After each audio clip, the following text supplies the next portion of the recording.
កិច្ចឆោមនុស្សៈបដិលាភោការត្រឡប់បានអត្តភាពជាមនុស្សជាការក្រព្រះពុទ្ធបរមគ្រូស្ដេចទ្រង់យាងទៅកាន់ដែនកាសី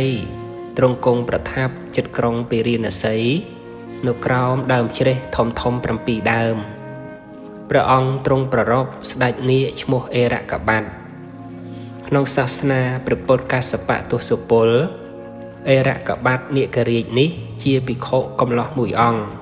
ត្រូវអាបត្តិក្នុងភូតគាមសិក្ខាបទដោយការធ្វើប្រហែសមិនប្រញាប់សម្ដែងអាបត្តិដល់ពេលត្រូវអស់ជីវិតនឹកក្តៅក្រហាយចិត្តថាអាត្មាអញមានសិលមិនបរិសុទ្ធហើយក៏អស់ជីវិតទៅកើតក្នុងកំណើតសត្វតិរច្ឆាន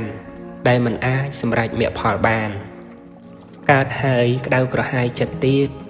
ព្រោះខ្លួនខំប្រព្រឹត្តសាមណធម៌អស់20000ឆ្នាំមកកើតជាអហេតុកសត្វទើបអង្គព្រះសម្ពុទ្ធទ្រង់ត្រាស់ព្រះគាថាកិច្ចឆោមនុស្សៈបដិលាភោកិច្ឆាំងមាចាអ្នកជីវិតាំងកិច្ឆាំងសទ្ធម្មសវណੰកិច្ឆោពុទ្ធានមោបាទោការត្រឡប់បានអត្តភាពជាមនុស្សជាការក្រជីវិតរបស់សត្វទាំងឡាយរស់នៅបានដោយលំបាកកម្រនឹងបានស្ដាប់ព្រះសទ្ធម្មការកើតឡើងនៃព្រះពុទ្ធទាំងឡាយជាការក្រក្រៃលែងចប់ព្រះធម៌ទេសនាពួកជនជាច្រើនម៉ឺននាក់បានសម្រេចមគ្គផលឯស្ដេចនាគវិញគួរតែបានសម្រេចមគ្គផលក្នុងថ្ងៃនោះដែរតែខ្លួនឯងជាសត្វតិរច្ឆានធ្វើដូចម្ដេចនឹងបានសម្រេចទៅពុទ្ធបរិស័ទយើងជាអ្នកមានសទ្ធាគួរកំណត់ឲ្យជាសុខក្នុងចិត្តខ្លួនឯងថារស់នៅសពថ្ងៃបានត្រឹមតែមិនទាន់ស្លាប់ប៉ុណ្ណឹងគឺគ្រប់គ្រាន់ហើយព្រោះជីវិតប៉ុណ្ណឹងឯងជាអារម្មណ៍នៃព្រះកម្មដ្ឋានហើយជំរះផ្លូវទៅកាន់ព្រះនិព្វានបានប្រាក់ខែតែជីវិតត្រូវអស់30ថ្ងៃមានមនុស្សច្រើនអ្នកណាស់ដែលធ្វើការមានប្រាក់ខែហើយតែងតែទន្ទឹងរងចាំថ្ងៃដាច់ខែដើម្បីនឹងបានបើកប្រាក់នៅក្នុងសេចក្តីនេះគេមិនបានគិតដល់ជីវិតដែលត្រូវបាត់បង់ទៅអស់30ថ្ងៃនោះឡើយជីវិតកាន់តែខិតចិត្តចូលទៅរកសេចក្តីស្លាប់ឬសេចក្តីស្លាប់កាន់តែខិតចូលមកចិត្តបានប្រាក់ខែមកមែនតែជីវិតត្រូវរបេះខាតជីវិតថ្លៃពេកពុនមហាសេដ្ឋីមហាមូលធនក៏គ្មានអ្វីធានាជីវិតខ្លួនបានដែរដល់ពេលស្លាប់គឺស្លាប់ហើយប្រសិនបើធានាបានដោយទ្រព្យអ្នកមានទ្រព្យមិនព្រមស្លាប់ឡើយដូច្នេះជីវិត30ថ្ងៃមិនមែនមានតម្លៃស្មើនឹងប្រាក់ខែនោះទេអ្នកមានបញ្ញាក៏បីសន្សំនៅប្រយោជន៍ទុកដាក់ក្នុងចិត្តសន្តានទៅបានមិនខាតនៅជីវិតដ៏មានតម្លៃនេះយើងមានព្រះធម្មរតនៈត្រូវតម្កល់ខ្លួនដោយប្រពៃក្នុងអត្ថន័យមើលថែរក្សាខ្លួនឯងឲ្យបានចម្រើនឡើងដោយវិបស្សនាវិជ្ជាយល់ដឹងអំពីអភិធម្មជាអនត្តាធម៌ក៏បីដាក់ចោះគឺមិនប្រកាន់ប្រទងប្រទាញទាមទារអ្វីឡើយហើយក៏អស់កង្វល់សំណួរសម្រាប់7ភូមិថាបើបានកើតជាមនុស្សតើពេញចិត្តនឹងធ្វើអ្វីទេវតាគិតថាខំអប់រំសតិក្នុងសុខទុក្ខពេញចិត្តនឹងប្រព្រឹត្តធម៌ប្រសើរ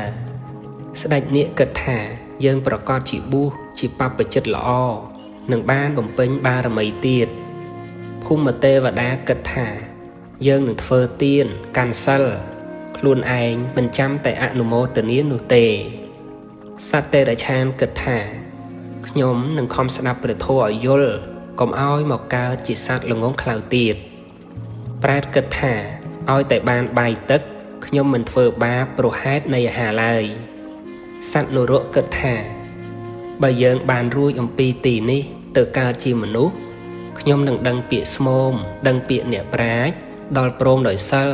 នឹងធ្វើបុណ្យឲ្យច្រើនទៀតដល់មកកើតជាមនុស្សក៏គិតថាចង់ធ្វើអ្នកមានស៊ីឆ្ងាញ់ដេកស្រួលមានកិត្តិយសបង្អួតសម្រស់គេសរសើរដើរហែហោមបរិភោគកាមគុណពេញបន្ទុក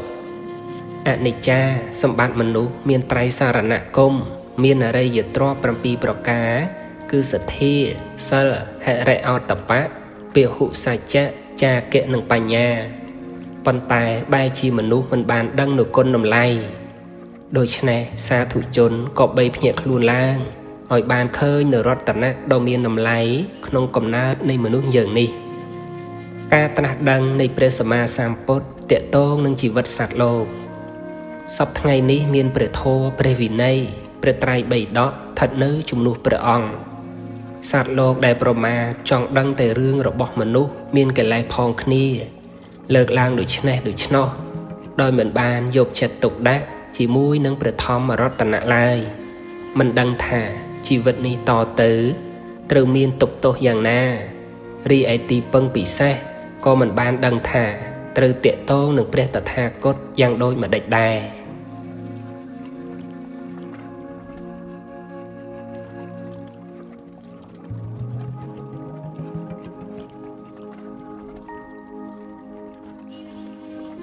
សុខោពុទ្ធានមុបបាតោការកើតឡើងនៃព្រះពុទ្ធទាំងឡាយនាំមកនៅសេចក្តីសុខសម្ដេចព្រះទ្រង់ញៀនព្រះអង្គទ្រង់គង់ប្រថាប់នៅក្នុងវត្តចេតពុនទ្រង់ប្រារព្ធការសន្ទនារបស់ពួកភិក្ខុច្រើនអង្គប្រធានបទនៃការសន្ទនាគឺអ្វីជាសុខក្នុងលោកនេះអង្គខ្លះឆ្លើយថាមិនមានអ្វីសុខដោយសុខក្នុងរាជសម្បត្តិទេអង្គខ្លះទៀតថាកាមសុខឯភិក្ខុដទៃទៀតថា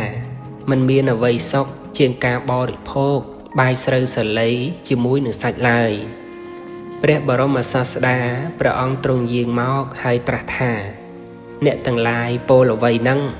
សុខទាំងនេះសុទ្ធតែជាប់តាក់ទងដោយទុកក្នុងវត្តដាក់ទាំងអស់រួចហើយទៅព្រះអង្គទ្រង់ត្រាស់ប្រគាថាសុខោពុទ្ធានមុបបាតោសុខាសទ្ធម្មទេសនាសុខាសង្ឃសៈសាមគ្គីសមគ្គីណੰតបោសុខោ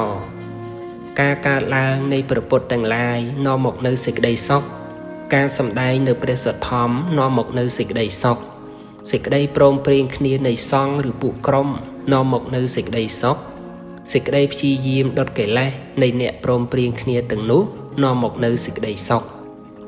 នៅពេលចប់ព្រះធម៌ទេសនាភិក្ខុជាច្រើនអង្គសម្រាប់ព្រះអរហត្តផលវាលែងតែព្រះបច្ចេកពុទ្ធចេញសត្វលោកទាំងអស់សុទ្ធតែសម្រេចមគ្គផលដល់ព្រះនិព្វានដោយអាស្រ័យការត្រាស់ដឹងនៃព្រះសម្មាសម្ពុទ្ធទាំងអស់ព្រះធម៌ដែលព្រះពុទ្ធអង្គទ្រង់ត្រាស់សម្ដែងអស្ចារ្យណាស់ធ្វើឲ្យអ្នកស្ដាប់ដោយល្អបាននូវបញ្ញាដូច្នេះពុទ្ធបរិស័ទគួរតែព្រមព្រៀងគ្នារក្សាព្រះពុទ្ធសាសនាហើយខំប្រព្រឹត្តធម៌ដោយខ្លួនឯងកុំរវល់តែចាប់កំហុសអ្នកដទៃត្រូវពិចារណាវិបាកកម្មរបស់ខ្លួននិងតក់ស្លុតចំពោះអកុសលក្នុងចិត្តខ្លួនឯងរវាងគ្នានឹងគ្នាយើងអាចមិនចាំបាច់រាប់អានមិនចាំបាច់ត្រូវគោរពកោតក្រែងទោះតេងក៏មិនចាំបាច់ខ្លាចអ្វីដែរតែកុំភ្លេចថាបើវិវាទគ្នាគឺមិនគោរពព្រះសាស្តាមិនគោរពនៅព្រះធម៌មិនគោរពព្រះសង្ឃមិនធ្វើឲ្យពេញលេញក្នុងសិក្ខាយើងមិនវិវាទគ្នាព្រោះត្រូវគោរពកោតក្រែងដល់ព្រះសាស្តាអ្នកមានត្រៃសារណគមគឺមានគុណដ៏ក្រៃលែងជាងអភិញ្ញា5ខាងក្រៅព្រះពុទ្ធសាសនាដូច្នេះជាពុទ្ធបរិស័ទត្រូវចេះគោរពគុណគ្នា